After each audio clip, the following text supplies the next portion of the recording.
പാഠം 287. പരാക്രമം സ്ത്രീകളോടല്ല വേണ്ടു. ഹലോ. വക്കീലെ, ഞാനാ ഉത്തമൻ. എന്താ ഉത്തമ? വക്കീലെ, ഞാൻ പറഞ്ഞ കാര്യം എന്തായി? അത് ഞാൻ വേണ്ടതുപോലെ ചെയ്യാ ഉത്തമ. അങ്ങനെയാണെങ്കിൽ ഞാൻ വിലാസിനെ വിളിച്ചോണ്ട് അങ്ങോട്ട് വരാം. അയ്യേ, തൽക്കാലം വിലാസിനെ കൊണ്ടുവരണ്ട ഉത്തമ. ഉത്തമ ഒറ്റയ്ക്ക് വന്നാ മതി. വിലാസിനോട് പിന്നെ വക്കീൽ ഓഫീസിലേക്ക് വരാൻ പറഞ്ഞാ മതി.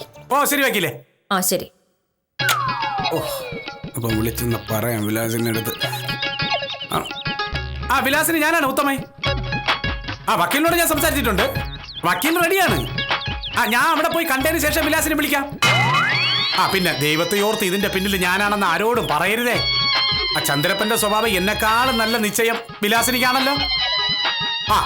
ശരി.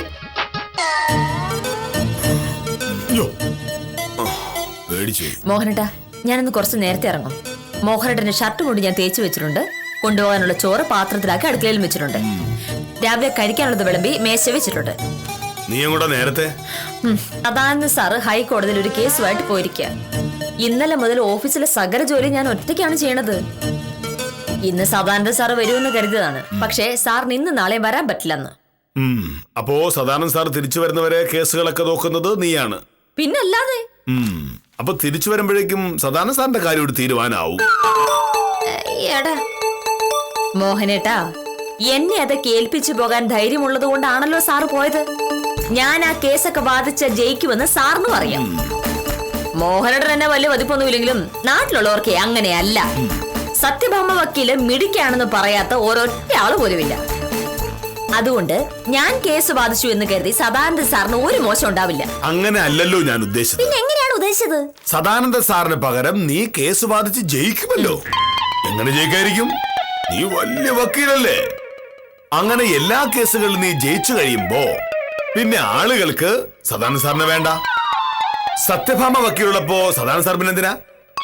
അങ്ങനെ അങ്ങനെ അങ്ങനെ അങ്ങനെ അങ്ങനെ അങ്ങനെ അങ്ങനെ അങ്ങനെ അങ്ങനെ സദാനന്ദ സാറിന് പണിയില്ലാതാവും. അതാ ഞാൻ ഉദ്ദേശിച്ചത്. മോഹനേട്ടനെ സമ്മതിക്കണം മോഹനേട്ടാ. ഞാനൊരു കേസ് ബാധിച്ചു തോറ്റാൽ അതെന്റെ അറിവില്ലായ്മ, കഴിവുകേട്. ഞാൻ ജയിച്ചാലോ സദാനന്ദൻ സാറിന്റെ ജോലി പോവും.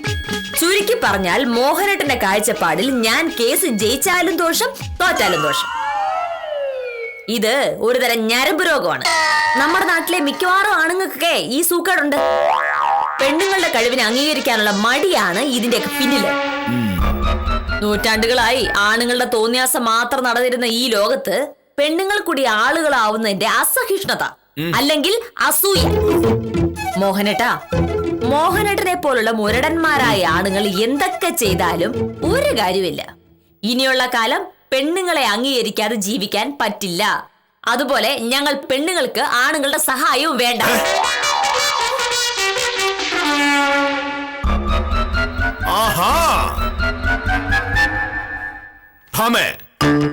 പെണ്ണുങ്ങൾ വലിയ ആളുകളാണെന്ന് നിന്നെ പോലുള്ളവർ കുറെ നാളുകൊണ്ട് പറയാണല്ലോ. എന്നിട്ട് ഇതൊന്നും നടന്നു കാണുന്നില്ല. എന്താണ് നടക്കാത്തത്? പെണ്ണുങ്ങൾ വലിയ ആളുകളാണെങ്കിലും അത് നാട് നീളെ പറഞ്ഞുകൊണ്ട് നടക്കുന്ന ശീലം ഞങ്ങൾക്കില്ലാത്തത് കൊണ്ട് ആണുങ്ങൾ കരുതുന്നതേ എല്ലാം പഴയതുപോലെ തന്നെയാണെന്നാണ്. എന്താണ് പഴയതുപോലെ അല്ലാത്തത്? മോഹനേട്ടാ, വേറെ ഉദാഹരണങ്ങളൊന്നും വേണ്ട. മോഹനേട്ടന്റെ വീട്ടുകാരും ആഫീസുകാരും മാത്രം എടുത്താൽ മതി. പറഞ്ഞു വരുമ്പോ മോഹനേട്ടൻ വലിയ വില്ലേജ് ഓഫീസറാണ്. പക്ഷേ വില്ലേജ് ഓഫീസറാണോ റവന്യൂ വകുപ്പിലെ ഏറ്റവും വലിയ ആൾ എന്ന് ഞാൻ പറഞ്ഞിട്ടില്ല. മോഹനേട്ടന്റെ മേലുദ്യോഗസ്ഥർ ആരൊക്കെയാണ്? Tahsildar, collector, revenue secretary. ഈ പറഞ്ഞതിൽ 3 പേരിൽ 2 പേർ ജില്ലാ കളക്ടറും റവന്യൂ സെക്രട്ടറിയും പെണ്ണുങ്ങളാണ്. ചുരുക്കി പറഞ്ഞാൽ വലിയ സംഭവമാണെന്ന് മോഹനേട്ടൻ പറയുന്ന റവന്യൂ വകുപ്പിന്റെ തലപ്പത്ത് 2 പെണ്ണുങ്ങളാണ്. മോഹനേട്ടൻ അവരുടെ കീഴിൽ ജോലി ചെയ്യുന്ന ഒരു സാധാ വില്ലേജ് ഓഫീസർ. റവന്യൂ വകുപ്പിന്റെ തലപ്പത്ത് റവന്യൂ സെക്രട്ടറി അല്ല, റവന്യൂ മന്ത്രിയാ. അതാണല്ലോ. പക്ഷേ കേരള സംസ്ഥാനത്ത് ഏറ്റവും കൂടുതൽ കാലം റവന്യൂ മന്ത്രിയായിരുന്നത് ഒരു സ്ത്രീയാണ്. പേര് KR ഗൗരിയമ്മ. കേട്ടിട്ടുണ്ടോ? പല സർക്കാരുകളിലായി 8-10 കൊല്ലം റവന്യൂ മന്ത്രിയായിരുന്ന ഗൗരിയമ്മ ഭരിച്ചിട്ട് റവന്യൂ വകുപ്പ് അറബിക്കടലിൽ മുങ്ങിപ്പോയൊന്നുമില്ലല്ലോ. അതായത് മോഹനേട്ടന്റെ ഡിപ്പാർട്ട്മെന്റിലെ സംബന്ധിച്ചിടത്തോളം പെണ്ണുങ്ങളുടെ ഒരു ഭരണമാണ് അവിടെ നടക്കുന്നത്. പണ്ടും ഇപ്പോഴും. ചില പെണ്ണുങ്ങൾ കൊള്ളാം. ഇനി മോഹനേട്ടന് വീട്ടിലെ കാര്യങ്ങൾ എടുക്കാം. ഞാൻ നാട്ടിലെ അറിയപ്പെടുന്ന ഒരു വക്കീലാണ്. മോഹനേട്ടൻ ഈ വില്ലേജിലെ ഇട്ടാവട്ടത്തിൽ മാത്രം അറിയപ്പെടുന്ന ഒരു വില്ലേജ് ഓഫീസറും. മോഹനേട്ടനെക്കാളും കൂടുതൽ ശമ്പളവും ഞാൻ വാങ്ങുന്നുണ്ട്. ഏത് കണക്കിന് നോക്കിയാലും മോഹനേട്ടന്റെ വീട്ടിൽ നടക്കുന്നത് പെൺമേൽ കൊയ്മ തന്നെയാണ്. അതങ്ങ് പള്ളി പോയി പറഞ്ഞാ മതി. നിനക്ക് എന്നേക്കാൾ കൂടുതൽ ശമ്പളം ചിലപ്പോ കിട്ടുന്നുണ്ടാവും. അതാണോ വലുപ്പത്തിന് മാനദണ്ഡം? അങ്ങനെയാണെങ്കിൽ എന്നേക്കാൾ വരുമാനമുള്ള പിച്ചക്കാരുണ്ടാവും ഇവിടെ. ഞാൻ അവരെ ബഹുമാനിക്കണമെന്ന് പറഞ്ഞാല് ഈ വീട്ടിൽ കാര്യങ്ങൾ എന്റെ തീരുമാനങ്ങൾക്കനുസരിച്ച് നടക്കൂ. വീട് ഭരിക്കേണ്ടത് ആണാണ്. ഇന്ത്യ മഹാരാജ്യം ഭരിക്കുന്നത് പെണ്ണുങ്ങളാണ്. ലോക്സഭയിലെ ഭരണകക്ഷി നേതാവും പ്രതിപക്ഷ നേതാവും പെണ്ണുങ്ങളാണ്. മോഹനേട്ടനെ പോലുള്ള ആണുങ്ങൾക്ക് വീട്ടിലിരിക്കുന്ന പെണ്ണുങ്ങളെ മീശ പിരിച്ച് കാണിക്കാനും കണ്ണുരുട്ടി കാണിക്കാനും മാത്രമേ അറിയുള്ളൂ. ഉത്തമം വരുന്നുണ്ട്. ഏതാണ്ട് ഇതുപോലൊരു കേസുമായിട്ടാണ് ഉത്തമം വരുന്നത്. ആ കേസ് ഏറ്റെടുക്കണോ വേണ്ടയോ എന്ന് ഞാൻ ആലോചിക്കുകയായിരുന്നു. ഇപ്പൊ എന്റെ ആ സംശയം പാടെ മാറി. ആ കേസ് ഞാൻ ഏറ്റെടുക്കും. മോഹനേട്ടാ, നാട്ടിലെ ആണുങ്ങളെയൊക്കെ നിലയ്ക്ക് നിർത്താവൂന്ന് ഞാനൊന്ന് നോക്കട്ടെ. എന്താ ഉത്തമന്റെ കേസ്? വിശദമായിട്ട് എനിക്കറിയില്ല. പക്ഷേ പരാതിക്കാരുടെ പേര് വിലാസിനി. പരാതി സ്വന്തം ഭർത്താവായ ചന്ദ്രപ്പനെതിരെ. മിക്കവാറും ഈ കേസിൽ ചന്ദ്രപ്പൻ അഴി എണ്ണു. ഉത്തമനെത്തിയല്ലോ. ബാക്കി ഉത്തമനോട് സംസാരിച്ചിട്ട്. നമസ്കാരം വക്കീലേ. എന്തെങ്കിലും ഒരു നിവൃത്തി ഉണ്ടായിരുന്നെങ്കിൽ ഈ കേസുമായിട്ട് ഞാൻ വരൂലായിരുന്നു. പറഞ്ഞു വരുമ്പോ വിലാസിനിയുടെ കാര്യം വിലാസിനി എന്താ പ്രശ്നം? എന്റെ വീടിന്റെ തൊട്ടടുത്ത് താമസിക്കുന്ന വിലാസിനിയുടെ കാര്യാണേ. അവക്ക് സ്വന്തമായിട്ടൊരു തയ്യക്കട ഉണ്ട് ആ ജംഗ്ഷനില്. അത് നമ്മുടെ കൃഷ്ണകുട്ടിയുടെ ചായക്കട അടുത്ത്. സാറിന് അറിയാല്ലേ? തയ്യൽക്കട ഞാൻ കണ്ടിട്ടുണ്ട്. ഈ വിലാസിനിയുടെ കെട്ടിയോ ചന്ദ്രപ്പനെ ഒരു ലോറി ഡ്രൈവറാണ്. തരക്കേടില്ലാത്ത കള്ളുകൂടിയുണ്ട്. ഈ ചന്ദ്രപ്പന്റെ കുടി കാരണം വീട്ടിൽ ചെലവ് പോലും നടക്കാതെ വന്നപ്പോഴാണ് ഈ വിലാസിന് തയ്യക്കട തുടങ്ങിയത്. ഭാഗ്യത്തിന് അവിടെ അത്യാവശ്യം ജോലിയും ഉണ്ട്. അതുകൊണ്ട് ആ കുടുംബം ഒന്ന് പച്ച പിടിച്ച് വരികയായിരുന്നു. ഇതൊക്കെ ഞാൻ കേട്ട് കഴിഞ്ഞതാണ്. ചന്ദ്രപ്പന് ഭാര്യയോട് ഭയങ്കര സ്നേഹമാണ്. പക്ഷേ ദേഷ്യം എന്ന സ്വഭാവം മാറും. കൈ നിവർത്തി ഭാര്യയുടെ ചെകിടത്ത് പൊട്ടി. അതെ, അത് ശരിയാണ്. ഇത് കുറെ കാലമായി ഈ സംഭവം തുടങ്ങിയിട്ട്. കഴിഞ്ഞ ദിവസം അത്താഴത്തിലുണ്ടാക്കിയ സാമ്പാറിൽ ഇത്തിരി ഉപ്പ് കൂടിയെന്നും പറഞ്ഞുകൊണ്ട് ഈ ചന്ദ്രപ്പയും വിലാസിനിയുടെ കരണത്തിട്ടൊന്ന് പൊട്ടിച്ചു. പാവം വിലാസിനിയുടെ കണ്ണി കൂടെ പൊന്നീച്ച പറഞ്ഞെന്നാണ് അവൾ എന്റെ അടുത്ത് പറഞ്ഞത്. എന്തായാലും വിലാസിനെ കരഞ്ഞ് ബഹളം വെച്ച് നാട്ടുകാരെല്ലാം കൂടെ ഓടിക്കൂടി. നാട്ടുകാരുടെ മുമ്പ് വെച്ച് ചന്ദ്രപ്പൻ പറഞ്ഞു, എന്റെ പെണ്ണും പിള്ളേ ഞാൻ തല്ലുന്നതിന് നിനക്കൊക്കെ എന്താ കാര്യം എന്ന്. നാട്ടുകാർ നോക്കിയപ്പോ ശരിയാണ്, അത് ചന്ദ്രപ്പന്റെ കുടുംബകാരിയാണല്ലോ. അവരവരുടെ പാറ്റിനങ്ങ് പോവുകയും ചെയ്തു. മിനിങ്ങാൻ എന്താ ഉണ്ടായത്? അത് ഈ ചന്ദ്രപ്പ ഉമ്മറത്തരുത് പത്രം വായിക്കായിരുന്നു. അയാൾക്ക് കുളിക്കാനുള്ള ചൂടുവെള്ളമായി അതുവഴി പോയ വിലാസിനിയുടെ കാലൊന്ന് തെറ്റി കുറച്ച് ചൂടുവെള്ളം ചന്ദ്രപ്പന്റെ കാലിൽ വീണു. ഈ ചൂടുവെള്ളമാണല്ലോ ചെറുതായിട്ടൊന്ന് പൊള്ളി. ചന്ദ്രപ്പ എഴുന്നേറ്റ പാടെ വിലാസിനിക്ക് ഒരു ഒറ്റയാടി. അത് സ്വാഭാവികം. പെട്ടെന്നുണ്ടായ ദേഷ്യത്തിൽ ഒന്ന് തല്ലി. അനുബന്ധ അതെ, ഇനി ചന്ദ്രപ്പനെ തല്ലുകൊള്ളാൻ വയ്യെന്നാ വിലാസിനി പറഞ്ഞേ. ചന്ദ്രപ്പനോടുള്ള പരാതിയുമായി ഇന്നലെ വിലാസിനി എസ് ഐ ഗീവർഗീസിനെ ചെന്ന് കണ്ടു.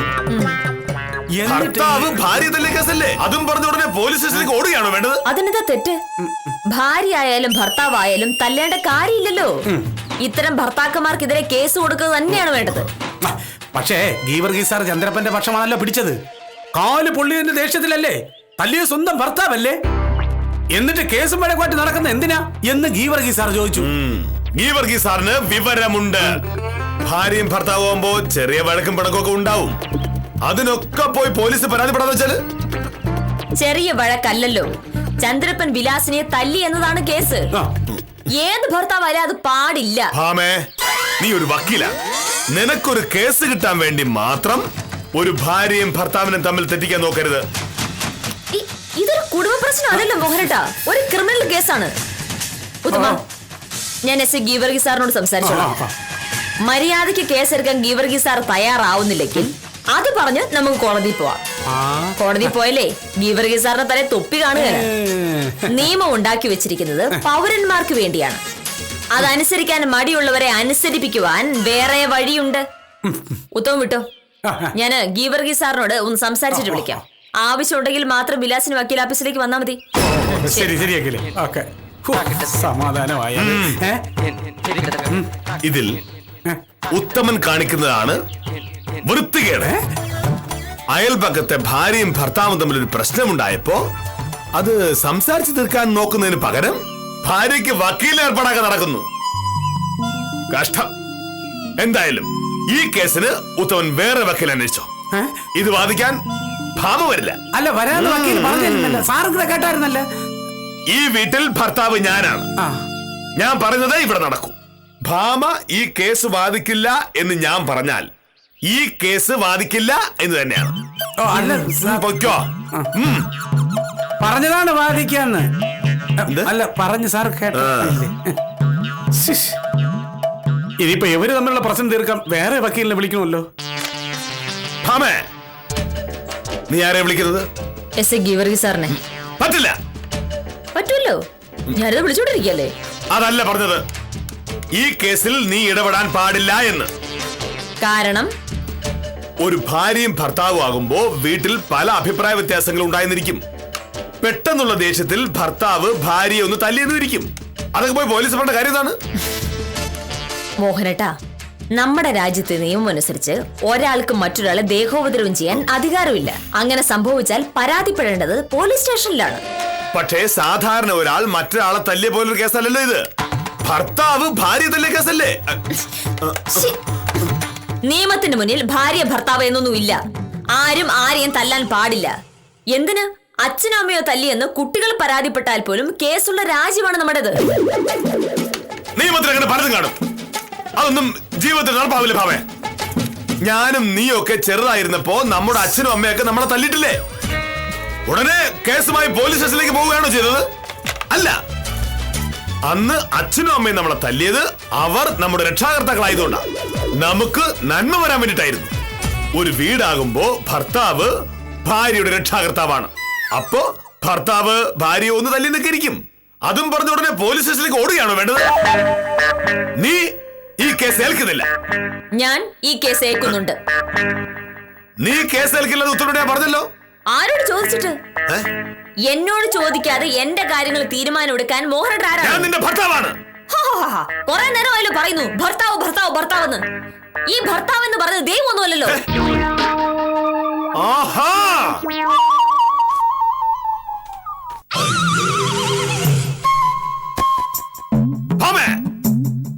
ഇത് ഇന്ത്യ മഹാരാജ്യമാണ്. ഇവിടുത്തെ സ്ത്രീകൾ ഭർത്താവിനെ ദൈവത്തെ പോലെയാണ് കാണുന്നത്. അങ്ങനെ വേണം കാണാൻ. എനിക്ക് അങ്ങനെ ഒരാളെ പലതരത്തിൽ കാണാനൊന്നും അറിയില്ല. ഭർത്താവ് ഭർത്താവ്, ദൈവം ദൈവം. അല്ലാതെ ഭർത്താവിനെ ദൈവമായി കാണാനോ ദൈവത്തെ ഭർത്താവായി കാണാനോ ഞാൻ പഠിച്ചിട്ടില്ല. അല്ലെങ്കിൽ തന്നെ ദൈവം എന്ന് പറഞ്ഞാൽ ആരാണ്? നമ്മുടെ കാര്യങ്ങളൊക്കെ നോക്കി സ്നേഹപൂർവം നമ്മെ സംരക്ഷിച്ച് നമ്മുടെ ആഗ്രഹങ്ങളൊക്കെ സാധിച്ചു തരുന്നയാള്. മോഹനേട്ടൻ അങ്ങനെ ദൈവവും? രാവിലെ എഴുന്നേക്കുമ്പോ മുതല് എന്നോട് വഴക്കുണ്ടാക്കാൻ കാരണം അന്വേഷിച്ച് നടക്കുന്ന ആളെ ഞാൻ എങ്ങനെ ദൈവമായിട്ട് കരുതും?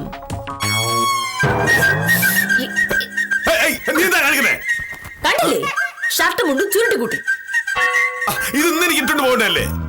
അതിനെന്താ, നന്നായി ഒന്നും കൂടെ തേച്ചെടുത്താൽ അത് തന്നെ ഇട്ടോണ്ട് പോവാം.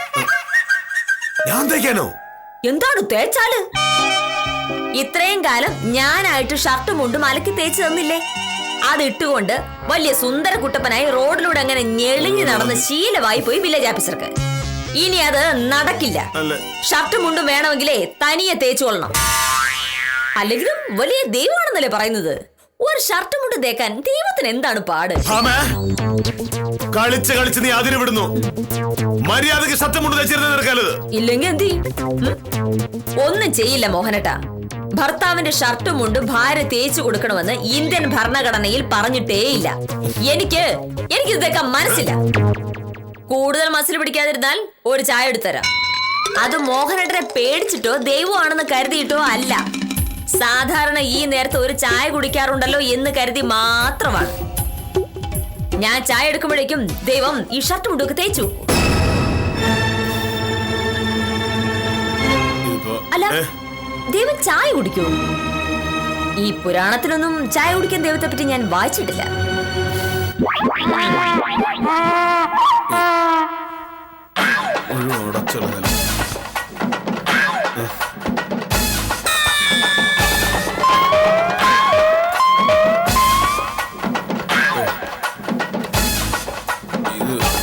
പതുക്കെ എടുക്കാനാ പാട്.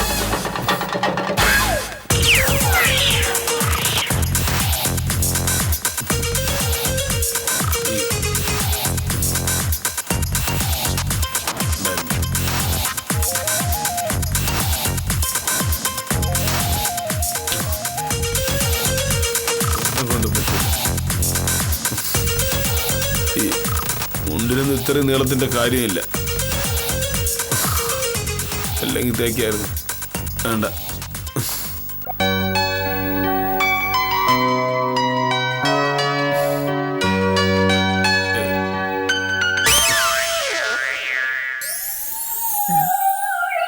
ചായ വേണ്ട. എന്താ മുഖം വരാതിരിക്കുന്നത്? ചായ വേണ്ടേ? ചായ കുടിക്കാം. പക്ഷെ അതിനു മുമ്പ് ഷർട്ട് മുഴുവൻ തേച്ചാ. ചായ ഷർട്ടുമായിട്ട് എന്താണ് ബന്ധം? ചായ ഷർട്ടുമായിട്ട് ബന്ധമില്ല. പക്ഷെ ഞാനും നീ തമ്മിൽ ബന്ധമുണ്ട്. ഞാൻ നിന്റെ ഭർത്താവല്ലേ, അപ്പോ നീ എന്നെ ഷർട്ട് തേച്ച് തരണം. ഒരു മിനിറ്റ് മുന്നേ ഞാൻ ചോദിച്ചതേ ഉള്ളൂ, ഈ പറഞ്ഞത് ഇന്ത്യൻ ഭരണഘടനയിൽ ഉണ്ടോ എന്ന്. ഭർത്താവിന് ചായ ഉണ്ടാക്കി തരണമെന്ന് ഇന്ത്യ ഭരണഘടന ഇല്ലല്ലോ. പിന്നെ എന്തിനാ ചായ ഉണ്ടാക്കിയത്? അതെന്റെ മര്യാദ, അല്ലെങ്കിൽ ഒരു ഔദാര്യം ആണ്. കണ്ടാ മതി. ചായ കുടിക്കും.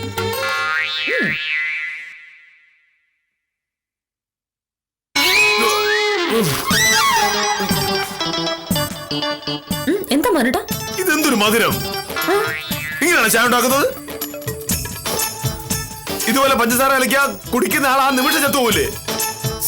മനുഷ്യരില്ലേ മോഹനേട്ട ഈ ചായ ഉണ്ടാക്കുന്നത്? ചിലപ്പോ ഒരു കയ്യബദ്ധത്തിന് മധുരം അല്പം കൂടിപ്പോയെന്നിരിക്കും. അത്രയും തെറ്റുപോലും സംഭവിക്കാതിരിക്കണമെങ്കിൽ ദൈവം ചായ ഉണ്ടാക്കണം. ഇവിടുത്തെ ദൈവത്തിന് ചായ ഉണ്ടാക്കാനും അറിയില്ലല്ലോ. നീ ഇത് മനഃപൂർവ്വം ചെയ്താണെന്ന് എനിക്കറിയാം. സാധാരണ വഴക്കുണ്ടാക്കുമ്പോ ചായ ചോദിച്ചാൽ പോലും തരാത്ത നീ ഇന്ന് വഴക്കുണ്ടായപ്പോ ചായ വേണ്ടേ എന്ന് ചോദിക്കുന്നു. എന്തിനാ? ചായയിൽ ഈ പഞ്ചസാര മുഴുവൻ കലക്കി എന്നെ കൊല്ലാൻ.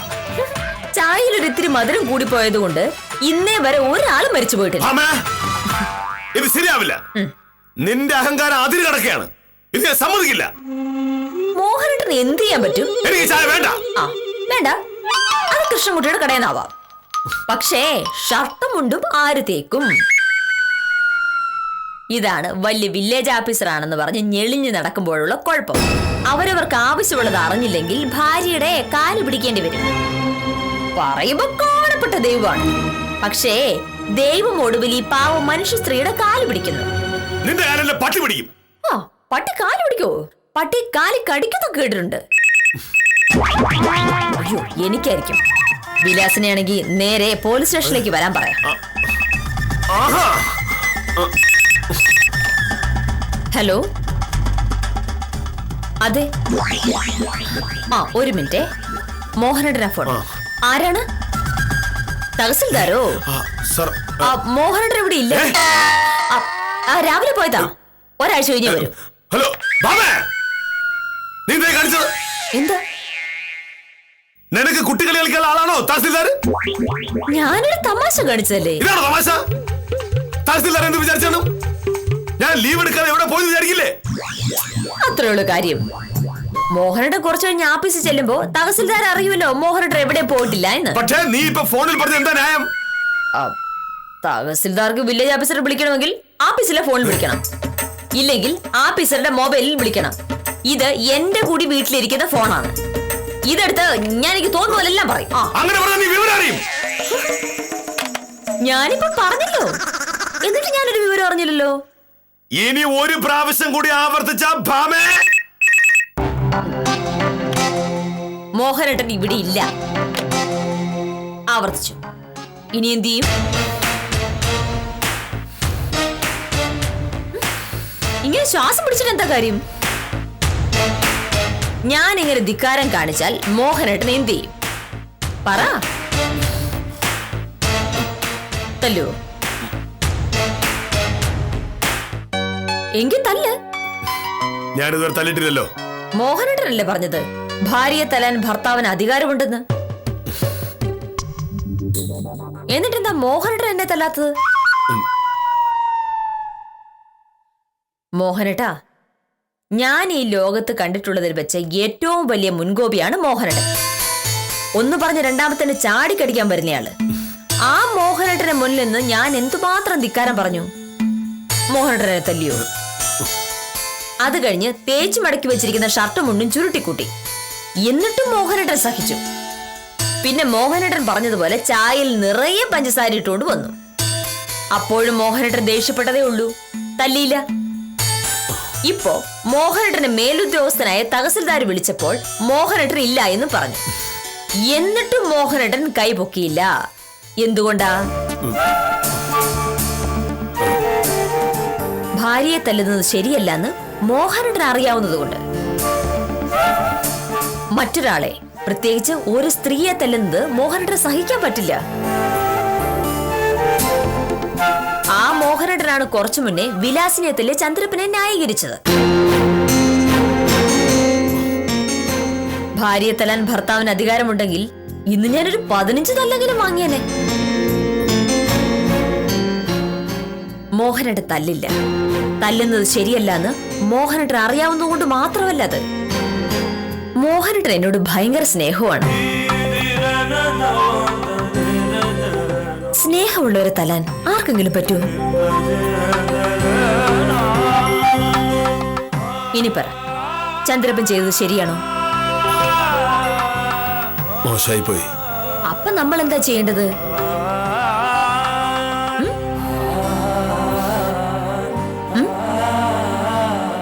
പോലീസിനെ കൊണ്ട് ചന്ദ്രപ്പനെ അറസ്റ്റ് ചെയ്യിക്കാനൊന്നും ആയിരുന്നില്ല മോഹനേട്ടാ. ഗീവർഗി സാർ ഒന്ന് വരട്ടിയാൽ ചന്ദ്രപ്പൻ പേടിക്കും. അതേ ഞാൻ ഉദ്ദേശിച്ചുള്ളൂ. ഇനി വില്ലേജ് ഓഫീസർ സ്വസ്ഥമായിട്ട് ശിശുപാലൻ ചേട്ടനെ ഒന്ന് വിളിക്കണം. നേരത്തെ വിളിച്ച തഹസിൽദാരൊന്നും ആയിരുന്നില്ല, ശിശുപാലൻ ചേട്ടനാ. തഹസിൽദാരാണെന്ന് ഞാൻ ചുമ്മാ പറഞ്ഞതല്ലേ. ശിശുപാലൻ ചേട്ടനെ വിളിക്കുമ്പോഴേക്കും ഞാൻ പോയി ഷർട്ട് മുണ്ട് തേച്ചു തരാം. പഞ്ചസാര കുറച്ച് ഒരു ചായയും.